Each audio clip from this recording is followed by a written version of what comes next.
Well, good afternoon, everyone, and welcome to the Dean's Lecture Series at Carnegie Mellon University in Qatar. I'm Michael Trick. I'm the Dean here at CMUQ, and it's my pleasure to have you here. Today, it is my pleasure to introduce Neil Walsh from the United Nations. For anybody in social media or in any journalists here, his name is Neil Walsh. We're not quite certain who Martin Pakenham is, but we are very delighted to have Neil here.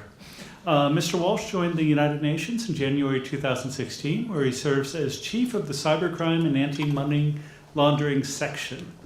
With staff in 6 continents, Neil leads the UN Office of Drugs and Crimes strategic response to cybercrime, money laundering, and terrorist financing by delivering capacity building in more than 70 countries.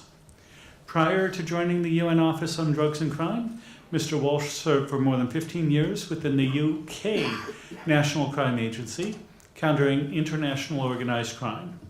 His broad work experience includes senior-level policymaking and extensive law enforcement operations to counter cybercrime, terrorism, money laundering, drug trafficking, human trafficking, weapons proliferation, and all sorts of other nasty things in the world. Mr. Walsh is from Belfast, Northern Ireland, and holds a bachelor's degree in psychology, criminology, and a master's degree in criminal investigation. Today, Mr. Walsh will be speaking about the challenges and methods of preventing cybercrime. I'm very happy to note that this Dean's Lecture is presented in collaboration with the National Committee for Information Security in Qatar, and we are grateful for them to work together with us on this discussion. Before I invite Mr. Walsh to the podium, I would like to take a moment to greet the members of the media. Remember, it's Mr. Walsh who's speaking today. And thank you for coming. As you know, we've reserved the question and answer period for the members of our academic community. If you'd like to ask specific questions of our guests, please kindly wait until we break for refreshments. So, would everybody please now join me in welcoming Neil Walsh to the Dean's Lecture Series.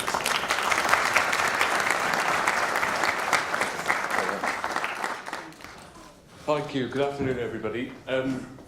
No PowerPoint, which is probably a good thing. I like just to speak as we are now. It's a real honor for me to be here in Qatar. The last time I was here was exactly a year ago today with Sheikh Alia Al Thani, who's the permanent representative of the state of Qatar to the UN in New York. But I'm based in Vienna. So when I left Vienna the night before last, it was minus 10 degrees Celsius. So getting here and defrosting is a very nice thing. It's an honor and my privilege to be invited by Carnegie Mellon to be able to come here and speak with you. I don't for a moment pretend that we have all the answers. In fact, we probably have very few of the answers. But the way that we deal with cybercrime, cybercriminality, is by talking. Everything we do is about relationships and trying to understand where problems arise. You may have heard around the world in the past couple of years there have been cyber attacks, some that have impacted locally, some impacted regionally, and some that impacted globally. And it's people like you that help to prevent that. People like me, I hope, that we help to deal with that as well. Some of the biggest challenges that we see in cybercrime is we don't actually know how to define it. There is no international definition. Same with terrorism, there's no international definition of what this is. This is where some of the challenges reach us in the UN, that not everything has a name, not everything has a definition, and sometimes we see governments and bits of the UN focusing a lot on trying to define something. But it seems to me that if we spend too much effort on trying to define something, we miss the broader point of these things happen that impact on people's lives. And I want to give you a couple of examples. We're going to talk about some things that aren't very pleasant, but it's real life. And we're going to talk about how some of the solutions are to it. So, as Dean Trick said before I started, I used to work for the UK's National Crime Agency before I joined the UN. I joined the UN in 2016. Prior to that, I was based in Malta, looking at some of the threat coming through Libya, coming towards the EU. Prior to that, I was based at Europol, which is the EU's law enforcement agency in The Hague, and running organised crime and counter-terrorism operations across continents live from my desk in a system that bizarrely works. You get people from every organisation, from every country, liaison officers, sitting together, coming up with a plan to try and stop the bad guys. And it has impact, and it's effective. But if I turn the clock back 30 years, I was 9. 39, but it looks like my face is melting and becoming much older as the day goes on. When I was 9 years old, and I grew up in Belfast, in Northern Ireland, a country that had a lot of terrorism problems. There was regular bombings and shootings caused by terrorism, by terrorists trying to achieve different aims. And I was 9 years old, and I was standing in a shop on a Saturday morning with my dad. And I felt the shockwave before I heard the noise. And a bomb had gone off. A bomb had gone off probably the distance of the door of the lecture theatre for where I'm standing now. And I was exceptionally lucky to survive. I should have been dead in that blast. And that, for me, was a defining moment. And I think we all have moments in our lives like that. Hopefully not everybody as dramatic as that. But we have things that happen that make us think about how we do our business and how we try and work with other people, make the world a slightly better place. And that's really what the UN is about. That's what me and my staff are about. I'm really lucky to have my deputy with me, Nayeli. Nayeli is based in El Salvador, in Central America. And the way that we do our business is that we keep a very small headquarters staff, and we put as much effort as we can into communities, into governments, into real life. Because it seems to me if we just sit at headquarters in Vienna or New York with lots of people there, we can lose sight of what's real and what reality is. And if I think back to my experience having a bomb go off when I was a kid and seeing this throughout my upbringing, that's what keeps me grounded in real life.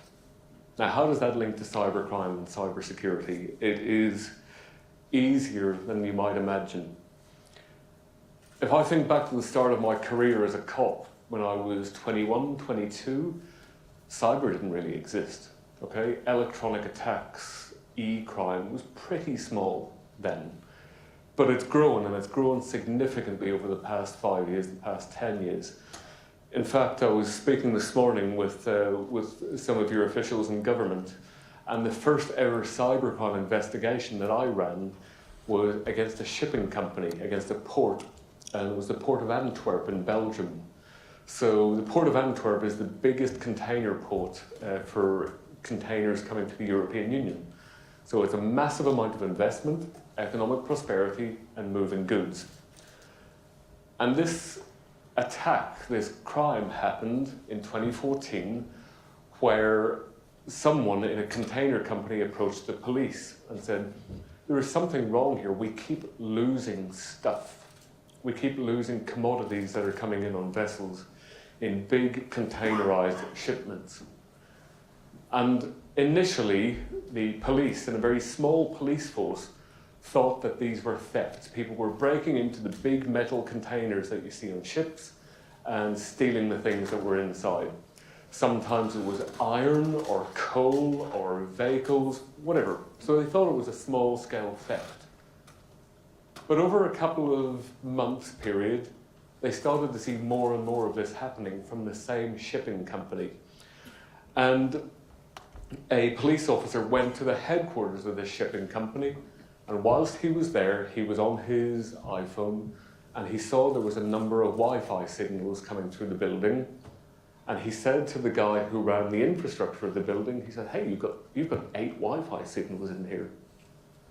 And the IT technician running that said, well, there shouldn't be. There should be 1. So that started a thought process, and that's why it was so important that thankfully the police officer who was there, he did the most important thing, which was he did nothing. He didn't start looking under desks, he didn't start pulling wires out of the ceiling, he didn't start trying to do something that he didn't have the skill set to do. But he did call the specialist cybercrime team of the Belgian Federal Police.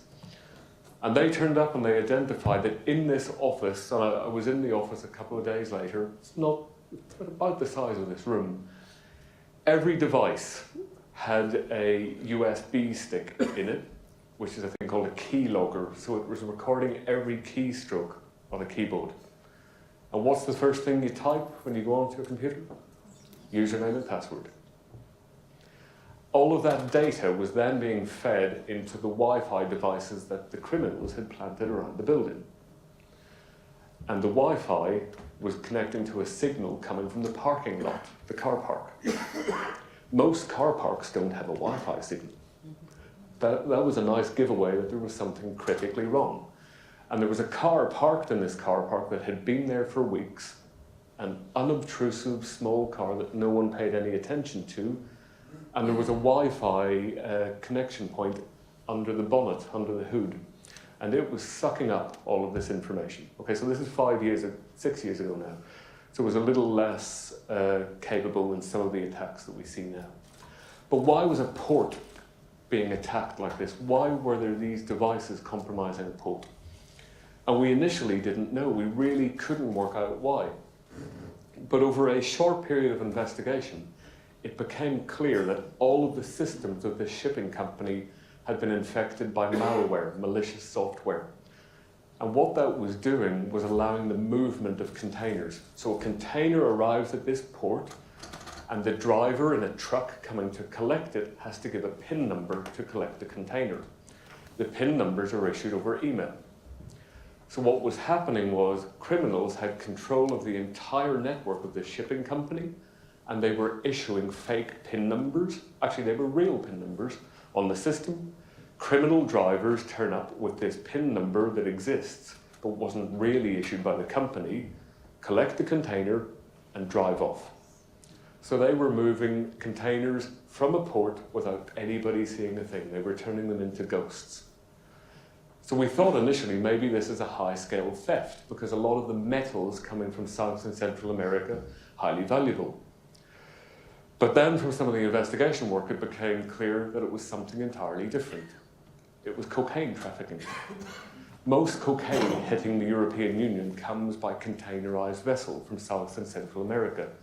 It's produced in Colombia or in Brazil or in some of the other countries in South America, put into containers and moved. And the highest risk for criminals is to that point where they take the cocaine from the containers. Normally, there will be 150, 300 kilos in bags, and they will have to break into the containers at the port, steal the bags, run away. So there's lots of risk around that. There's a lot of risk of getting caught. So if you can come up with a way of moving containers out of a port without anybody seeing them, without them being listed on any manifest, on any computer, anywhere, you've got a pretty good business model. And you've got a way of doing stuff that is exceptionally difficult to detect.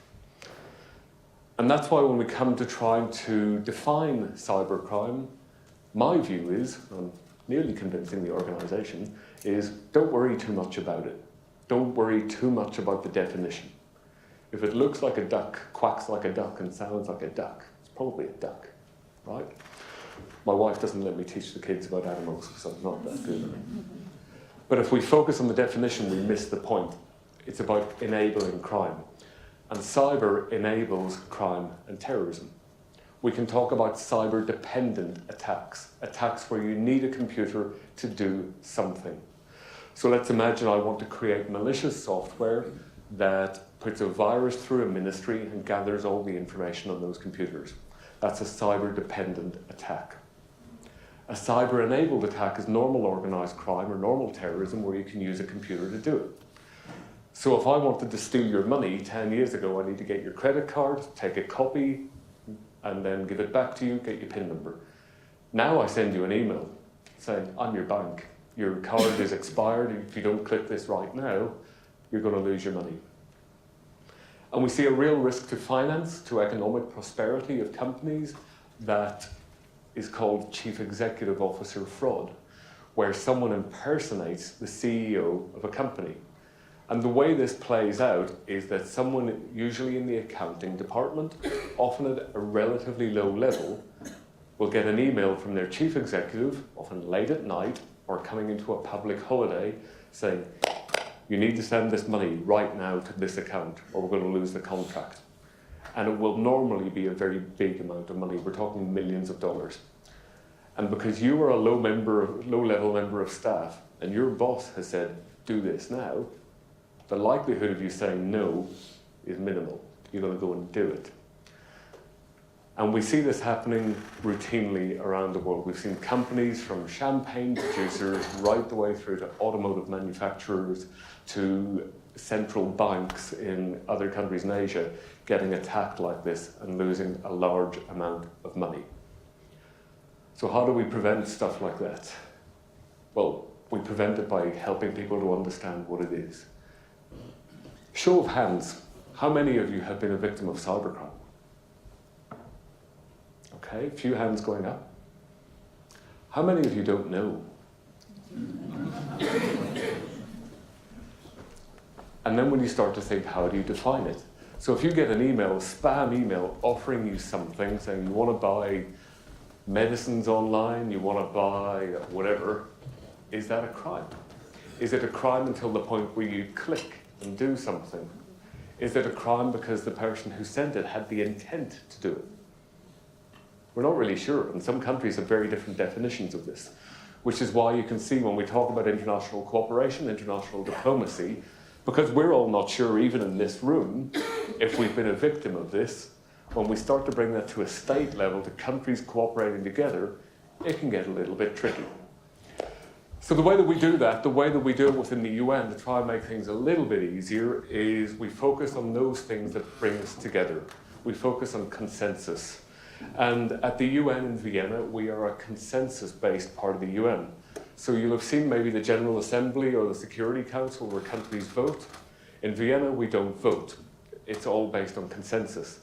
And that can be good and bad, because consensus at the start might be, here's a name card that says reserved, and by the time you've reached consensus, you're not even sure if this is a name card anymore, right? But we have to focus on those issues where we can have that impact. And on the crime level, the way we do that is we talk about capacity building. And that means making police, prosecutors, and judges better at what they do. Because these crimes, show of hands, those of you who are computer engineers or engineers of some sort, a few of you, right? No questions from you, please, if that's all right. Because you'll see through the mask then. I'm not a computer engineer. But that's where we get to the risk, okay? Where if we don't have people who understand this and then apply that, it gets really hard to investigate. We have, for example, in where Nayeli works, we have a very small component of investigators focused on this issue. And you can imagine my role dealing with a government who have significant societal problems. Let's imagine you're in a country where there is significant gang violence, where there is low economic prosperity, where there are climate and ecological challenges, and there's terrorism and there's normal crime and everything else. How do I walk in the door of that head of state or minister and say, you need to focus on this cyber thing? Yeah, it's a hard discussion to have. That's why we have to apply this to real life. Some of the language that we use in cybercrime, I think, is really off-putting. It doesn't help public to understand what we're talking about. This is simply another way for bad people to do things. And it's a way of moving commodities and transactions. Criminals and terrorists do things to make profit. It's about making money, right? In my previous life as an investigator, if I spoke to terrorists who claimed to be politically motivated, after a while you get to the conversation where, yeah, I was making some money out of this. I was undermining a community, I was dealing drugs, and this was my way of gaining influence in that. Crime and terror get into vacuums. Political vacuums, power vacuums, economic vacuums. Everything we have to do is about prevention. If we reach the point of just training cops and investigators, it's already too late. It's already reached that point. There are some significant harms, some significant threats hitting all of our societies. There are things that some of you will be aware of called the darknet, where there are darknet markets that sell drugs and weapons. In my previous life, we used to help police officers to buy weapons to try and prove the concept and to move things through and to try and do something about it. But the encryption that goes around that makes some exceptionally hard investigative challenges. And the solution isn't always technological. The problem may be tech, but the solution may be human. And that we have to understand where this threat comes from and how we prevent it in the first place. There are technological solutions to preventing threat, and we were talking about it this morning. That, for example, we work very closely with Interpol, the International Criminal Police Organization. Contrary to popular belief, Interpol doesn't have lots of agents flying around the world investigating crime. It doesn't work like that. There is a national central bureau of Interpol in almost every country. You will have one here in Qatar. I used to work in the one in London. And it's just within your national policing infrastructure. It's a way of international cooperation where cops can send information or intelligence to each other, and then it will go to prosecutors who share evidence legally that can be used in court. And then we have our judges who make the decision on whether that evidence is applicable or acceptable or not. And that's what we do. We help cops, prosecutors, and judges to understand what the crime type is and to understand why it's important for their governments. And it helps us then to work with government to get better policy in place to keep infrastructure secure. Cybersecurity, cybercrime, one bit of the same thing. You enhance security, you minimize the opportunity for the bad guys to do stuff against us. So when you get the opportunity on your iPhone or your Android to update the software, please do it. Okay? It makes their lives harder. The biggest commodity for cyber criminals is data. You've seen the hacks of Yahoo a couple of years ago, where nearly every email address in Yahoo was compromised. They sell this stuff because they can make a fortune from it. Credit card data, exceptionally well sold on darknet markets. I had a look at one a couple of nights ago just to see how much it's costing. You can buy 5,000 real credit cards with the back CVC, the 3-digit code on the back. You can buy that for about $100 on a darknet market. For 5,000 cards, and then you max out the cards, and where does that risk lie? It lies on the card companies. So then you start to see that cost will eventually end up with the customer or with society, and it undermines our ability to do good business. Within the UN system, and it's very much aligned with Vision 2030 of Qatar, we have our 2030 Sustainable Development Goals, which is it's led by the Secretary General, Antonio Guterres. And these are 17 goals that try to help us make the world a genuinely better place. It's about tackling poverty. It's about helping and enabling education. It's tackling gender inequality. It's tackling crime and having good justice and trustworthy institutions. All of these things can be undermined by a cyber attack. They can be facilitated by money laundering. So the whole point of this is not to focus on a really small, discrete issue, but to bring our skill set in countering this to a broader range of threat areas. And the way we do that is genuinely by working together. I talked about focusing on consensus. And one of the trickiest, most difficult areas that we work on in cybercrime is online child sexual exploitation. It's an exceptionally high risk, and in my past I used to investigate these offences. It's often misunderstood, the scale of it and the risk behind it. Sometimes you will even hear a term called child pornography. That doesn't exist, and I ask you to join me in countering that term, because it's an awful term. Children are not involved in pornography. Children are abused and exploited online. There is no choice in this. Some of the offences that my staff around the world are currently mentoring, where they're helping police and prosecutors to counter it, is the online live streaming of pre-verbal infants and children being raped for profit. Babies and kids who are raped online and paid for with things like Bitcoin and other cryptocurrencies by sex offenders who are based in other countries. The scale of this is phenomenal. It's not one or two victims, it's not one or two offenders. There are tens of thousands of offenders. There are tens of thousands of victims. In fact, some of the really frightening aspect is that when an online paedophile is brought to justice, he or she has been active usually for around 13 years. So you think of the harm that you can do in that time. The harm that you do to children. Children can be broken in that time and never recover from that, and the impact that it has on society. Taking it to a technical level, the way that these criminals operate, they are exceptionally good at what they do. They are exceptionally good at hiding their traces, at encrypting what they do, at hiding where they are, at physically hiding where they are. They have tradecraft that prevents police from infiltrating them. They have ways and means that stop law enforcers and prosecutors from bringing them to justice. And we have some impact, we have some success. We have some governments and policing agencies that are having real impact. But when I look at prevention, what does prevention in that space look like? Well, the way that we do that is with organisations like Interpol, with the private sector who gather data on this. And what we can actually do is that we can share lists of known child abuse images. We don't share the actual picture, but we share a digital fingerprint called its hash value.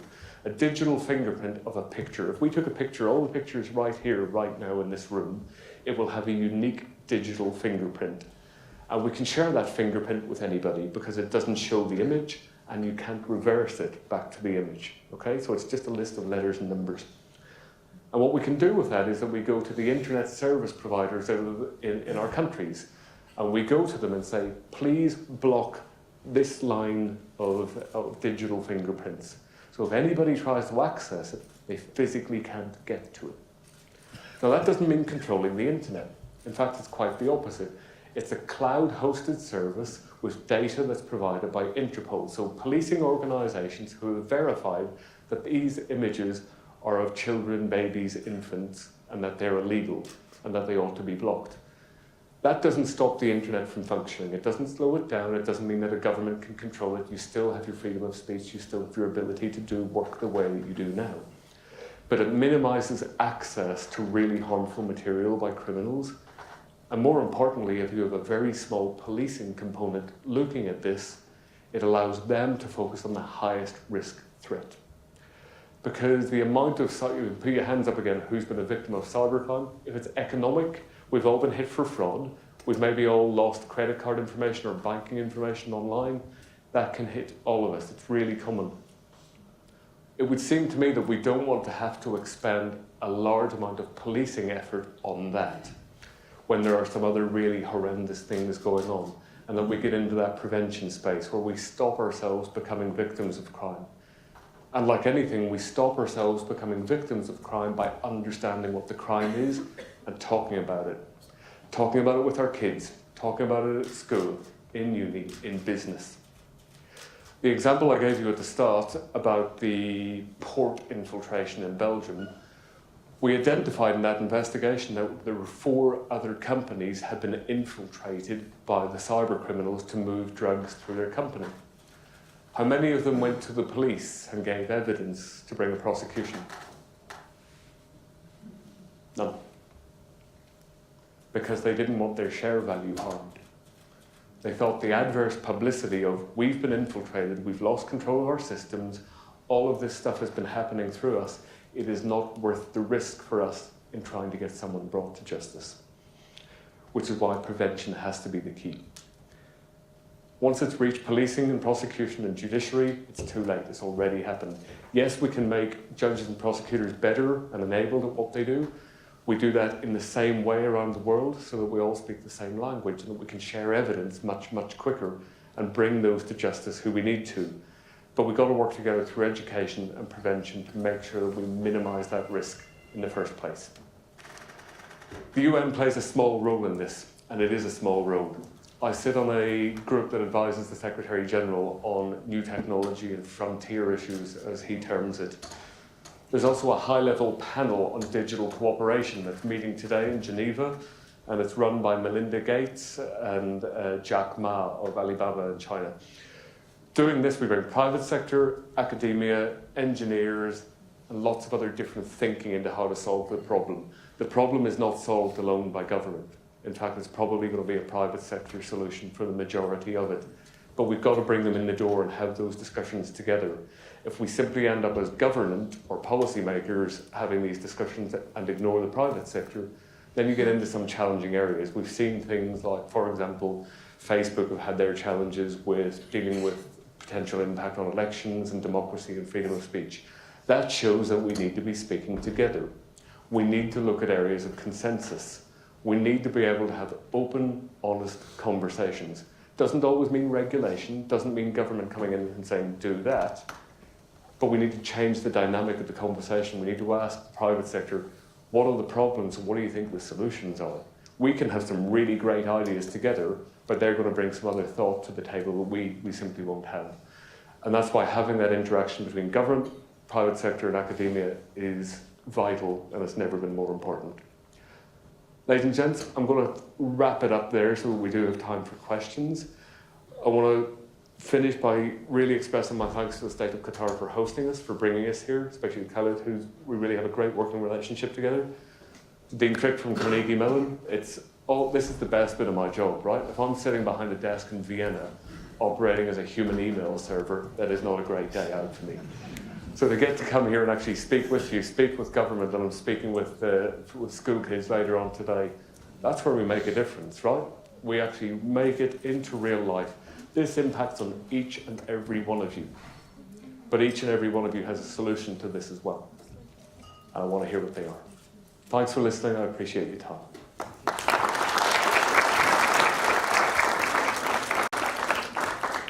HBKU, College of Science and Engineering, quite an engineer myself, but the question is more general and is sort of political. Is there any agreement or protocol when it comes to state-attributed hacking? Because now even NATO is talking about, consider them as a cyber warfare, so UN should be playing a role in how to attribute an attack. Is there anything working on there? It's a really good question. So is there any state attribution method? Is there any way of governments working together to deal with state-based attacks? No is the short answer, not yet, but it is things that are being discussed. So we are talking about it throughout the UN and different bits of the UN. We're talking about how we ought to approach this, and there's some real challenge in doing it, because let's say, for example, hands up if you've ever heard of the term Advanced Persistent Threat, APT group. 2, 3, 4, 5, a few of you, okay? So an Advanced Persistent Threat group is a cybercrime group that operates on the fringes of state-based work. Highly adept, highly capable cyber criminals who may be operating on behalf of a country or pretty closely linked to a country, sometimes into its military infrastructure, its intelligence infrastructure, whatever. And this is where I see the real link between crime, security, nation-state attacks. It's not as clear as it used to be. If we look back a few years ago, if we look at, let's say, missile proliferation, we see some countries that still like firing missiles into the air to test them, but it's pretty obvious where it came from. You see a big thing goes up in the air with fire behind it, you can identify where it came from. But if I go onto the darknet, or I get a state-based activist or a for-hire criminal to go onto the darknet to encrypt what they're doing, to hide their location, and to launch an attack, how do I prove it was them? It is exceptionally difficult. There are some countries may have the capability to work out where it's coming from, or at least to infer with a reasonable level of confidence where it's coming from. But inferring that and having some idea or some detail that you're not going to release in public then makes it quite difficult to hold governments to account and to hold states to account for that. So the way that I think I can see us going forward in this, and this just to be completely clear, to make sure I still have a job at the end of this is my idea, this is not the UN's idea. This is things that come into my head, which are never a great thing sometimes. We have to look at how these attacks happen. Okay, so we look at infrastructure that is used to cause an attack on a person, on an institution, on a country. And if we look at the infrastructure, we can tend to see the way things have moved. We see where an attack has hit us. Things have to come into, let's say in country A, stuff has to come in through a cable, through a network, through a satellite at some point. And we can track back a little bit. And it seems to me that the question we ought to be having, or the question that we ought to ask, is those countries where this has come through, to ask them to use their capability to stop it.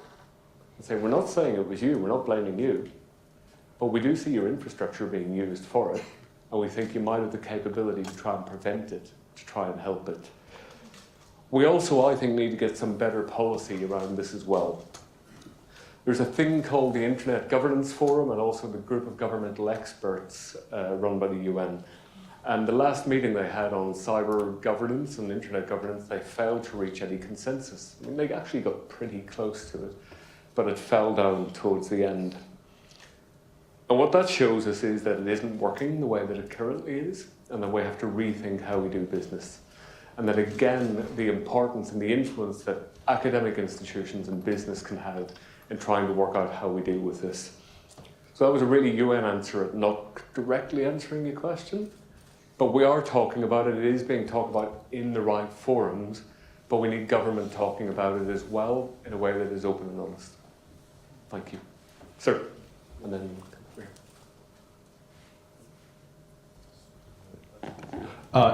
sorry, I have to take this way. please. I'm Yazan Boshmov, researcher at Qatar Computing Research Institute. So my question is about your take on decentralization of the internet, where digital currency, cryptocurrencies is just one instance. So from your organization, do you look at it more of a threat or the future? Yes.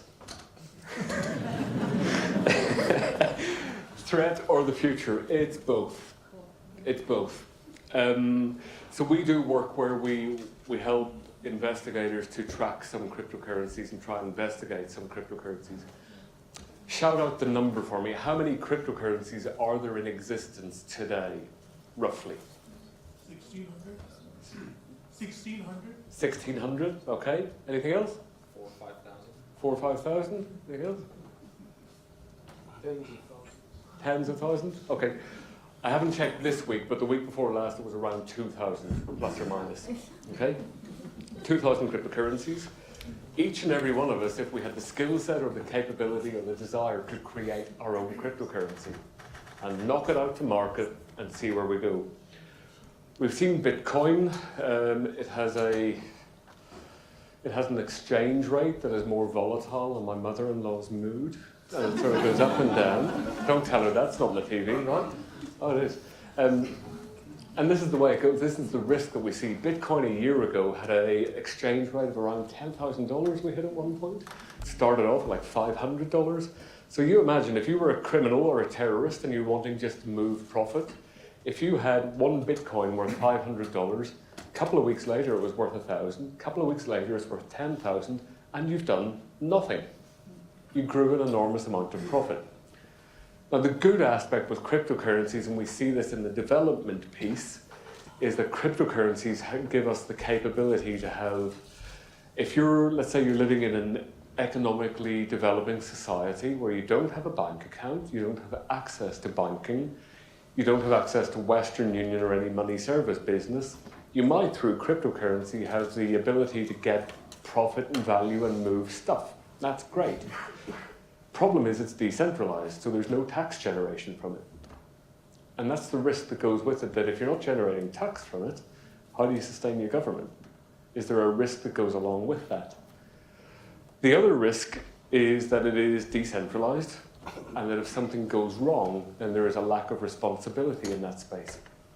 So we currently, and I realize it's a very public lecture, I'll just say broadly, we are currently helping a country somewhere with a large-scale cryptocurrency investigation, where we have the skill set to help try and track an offence and to help identify where something has gone wrong, but where there has been a large amount of financial loss with it. And we've seen this happen on a number of cryptocurrency exchanges where they've been compromised by a cyber attack of some sort, and that value, which can be tens of millions of dollars, lost. And that sinks back on the customer, on the consumer. There is no central body responsible for it. No one who is insured that and says it's okay, will pay out. Once it's gone, it's gone. It's going to get more. There are going to be more cryptocurrencies without doubt, but the questions we have to be asking is, are they really there?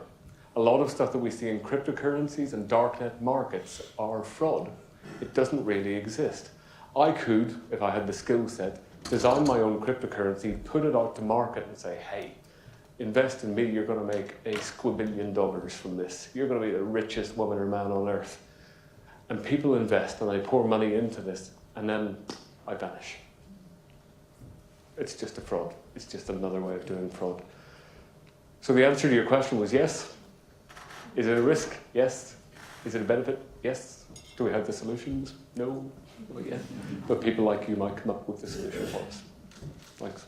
There was a question over here, sir. So it's a little related to that. I was going to ask how, from your side, you've been witnessing change, if any, as a result of increased adoption of cryptocurrencies, and if so, how have you also adapted in terms of solutions? So what change have we seen? If we look at how cybercrime as a broad threat picture has emerged and changed and evolved over the past couple of years, when I was investigating this, the use of cryptocurrency for cybercrime was tiny. It was really small, even smaller than me. That's pretty small. But what we see now is the majority of cyber-based criminality is enabled by cryptocurrencies because it adds a pseudo-anonymous way of doing business. Why, for example, would you go onto a darknet market, try and buy a surface-to-air missile? This really happens. We've seen it, we've done it, and pay for it with a credit card or pay for it with cash, right? You're not going to do it, okay? But if you can use software that encrypts where you are, that you can use a Bitcoin payment that has been blended through other exchanges to hide the origin point of it, then you can start to really do things that make it hard for people to investigate you or to bring you to justice. Ironically, the way the cryptocurrencies work also give us some nice digital evidence as well. It's a nice fingerprint to finding a criminal or a terrorist if we get them. But like everything, it's that start point of getting to there where we can actually gather that evidence and gather that intelligence and gather that information. And then we have to be able to share it, and we have to ask the questions of how do we have something that could be used for good also being countering the risk around it as well. You may hear the term dual use technologies coming out often, but everything can be dual use, okay?